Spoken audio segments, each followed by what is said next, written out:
Hi there, I want to show you how I'm finishing this painting of King David dancing as the Ark of the Covenant comes back to Jerusalem filled with joy. This is a Grisaille painting. It started off monochromatic, sepia toned, and I added a series of glazes and acrylic on top of it. This is an acrylic painting, a 16 by 20.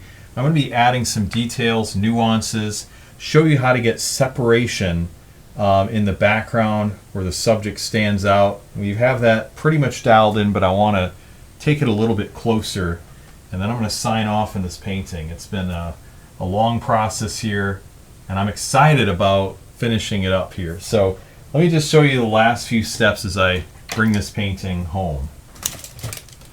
All right, I'm just going to open up quickly with a word of prayer, and then we'll get started. Father, I ask you bless this painting, help me to be able to finish it well. Bless the students as they're watching. I pray they'll be able to incorporate some of these techniques into their own painting. I ask this blessing in Jesus' name. Amen. Okay, so one of the things you can do to liven up a painting is to, wherever you have contrast between bright highlights and darker tones, you can add halation. And halation is a way of really adding some vibrancy. So what we're going to do is take some organic orange and a little bit of Indian yellow, and then mix that with a bit of titanium white. We want to get the color to be the right strength. And those colors... All right, I'm recording a voiceover on this, whereas in the beginning I was doing this live. I had an audio problem, so if this doesn't quite match up with what I'm saying, that's the reason why. So I'm adding the halation effect here to the edge of his clothing. Some vibrant colors like organic orange and Indian yellow, just to really bump up the contrast and give more vibrancy to the white clothing. So whenever you add those stronger colors, more orangey colors, warm colors to the area between the dark value and the light value, it's really going to make that lighter part just pop. It's going to make it a lot more vibrant. And I'm also doing the same effect to the bottom where we have contrast between the clothing highlights and the clothing shadows. So I'm again adding some of that organic orange right over the edge using my small round brush, and you can just barely see it, but when you see the painting in person, it really makes a difference. It really pops. And again, it just tends to give that titanium white highlight a little more vibrancy. Now I'm taking a little bit of naphthyl red, and I'm going to be putting that along this edge here where the contrast is even darker. We have a super dark value in that fold around his thigh, and then we're adding that particular color there, and another instance of it on the arm. I just thought, well, let's have a little bit of a variety, have something a little more crimson, not the same exact color everywhere. But again, this is called halation, and it's something that was used by the artist Wayne Thiebaud in his semi-abstract paintings of everyday life, and you'll see where he really intensifies vibrant colors on the juxtaposition between dark and light values. And I just think it would be a shame to not include that in this painting when there's such opportunities for vibrance. Now here I'm using just about straight Indian yellow with a little bit of organic orange that was still in the bristles in the heel of my brush. But going over this edge here, really making that pop on the left side of his thigh, and that contrast between that highlighted area and the background. So again, it just really bumps up the vibrance and contrast.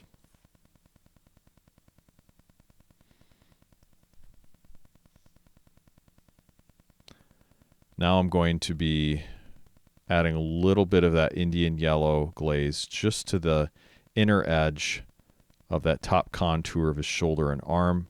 I already had put down some organic orange, but Adding just a little bit of Indian yellow on there as well.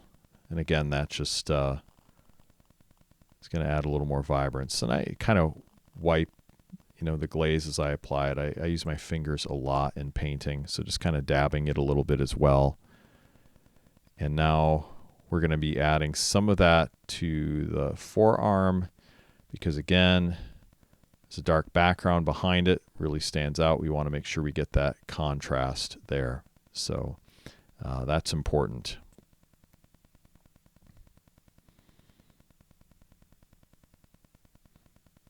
I'll be doing a few more nuances, adding a little bit of that up on the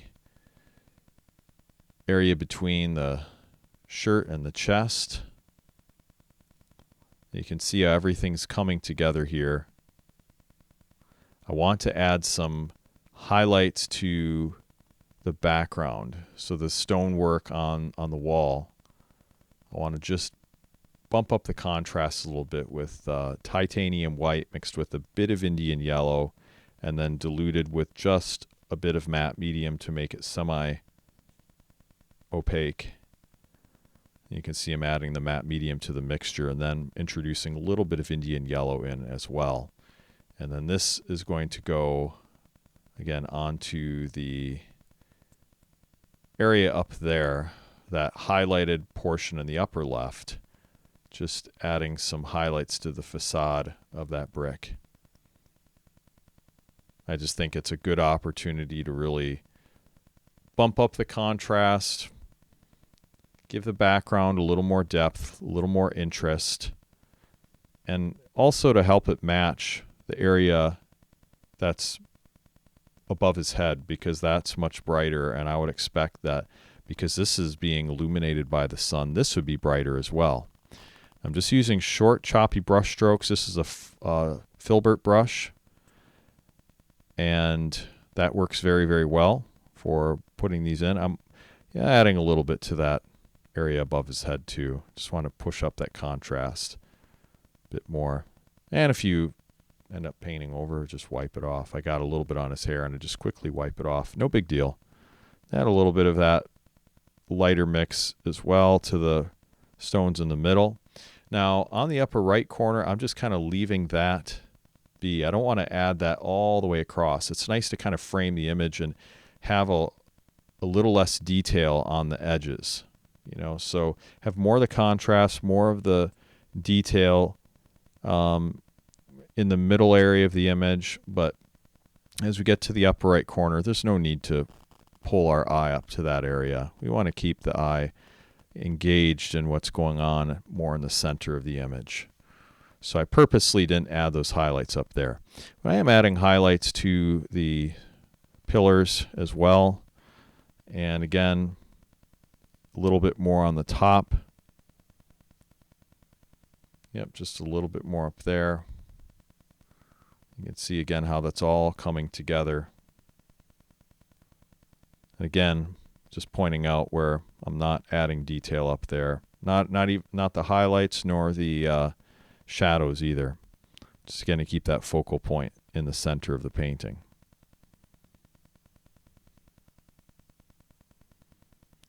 Add a few more highlights to the top.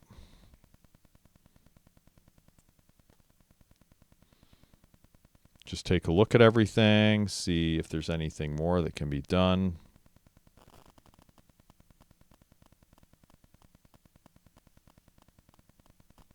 Yeah, just a couple more highlights on the caps of the pillars, those capstones, if that's what it's called. I can't remember from my ancient medieval history class in college. Anyway, just brightening up that facade on the left side above his head. I think that's a really important spot. And it's nice to have some of these crevices kind of fall away and not have them continue all the way through.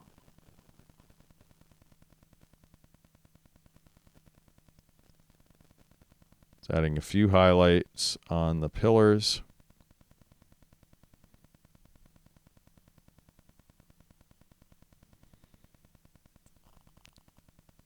Just to really finish everything off nicely. Now getting a little bit of contrast between his clothing and the background.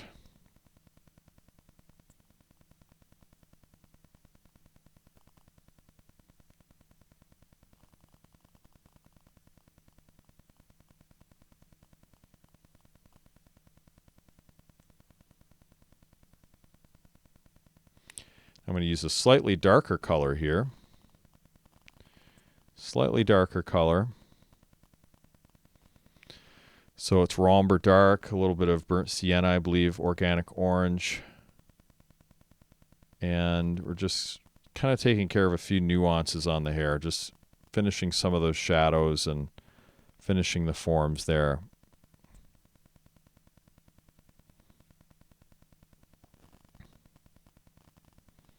Maybe adding a few little highlights. Yeah, I have a couple strands that are kind of sticking up out of the main mass of hair just to show that he's dancing, show the movement.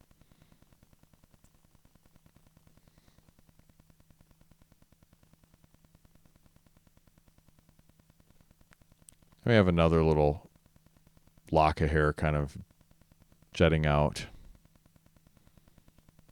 Now they say that King David was ruddy in appearance, so I try to give him a reddish complexion. Some scholars think that his hair was red. I'm not sure about that, but I thought, well, we could give him some warmer highlights.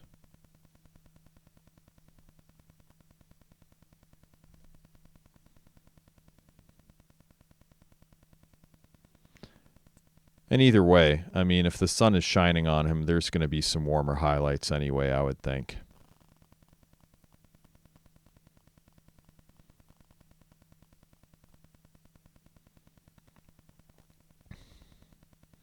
Okay, I'm just mixing a few colors.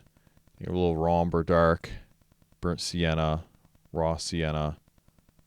And spritz the mixing area, get that paint a little more fluid. Just spraying water on it. And a bit of titanium white.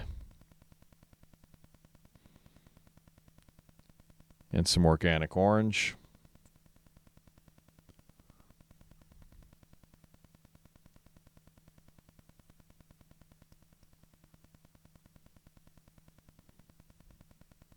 Now let's go down to the lower area. And we're just going to do a little bit of work on the folds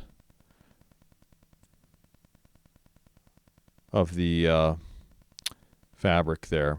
I'm sorry. We're going to sign the painting.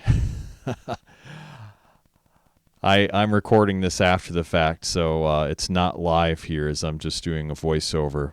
We're signing the painting. I'm going to zoom in, though. I know that I did that just so you can see the signature. And, you know, well, signature is important in a painting. Where you place it, I like to put it in the lower right if possible, unless we have, you know, a large visual element there that's in the way, then I'll paint it on the left side to give it more balance. This is just using that small round brush. It's not even a very detailed brush, but I'm making the paint very, very fluid, and that allows me then to get some good detail on it. I like to sign my name in cursive and then put just a little bit of a line underneath. I do like to include the year. So obviously this is 2024, so I just like to put the 24 in there right underneath. But I'm just going to fix up a couple of things first.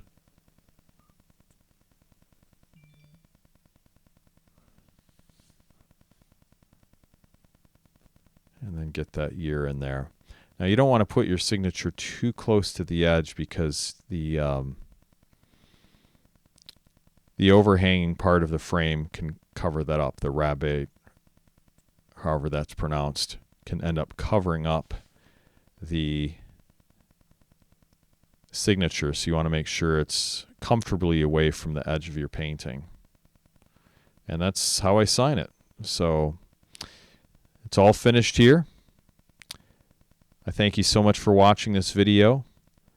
I hope you enjoyed this process here of using the Grisaille technique to develop contrast in your painting. It's something you can do as well. And be sure to get in touch with me. Like and subscribe, of course. Share this video with your friends.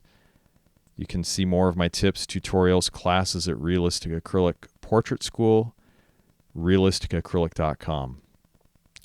This looks like a really bad foreign movie here with me doing a voiceover. It's just the way it is. I wanted to share this video with you, even if it's not perfect. So I hope you understand. I'm not sure why the audio went out, and I'll have to look into that. But hope you enjoyed this video. Hope you enjoyed watching this painting process. God bless you, and we'll see you later. Talk to you soon.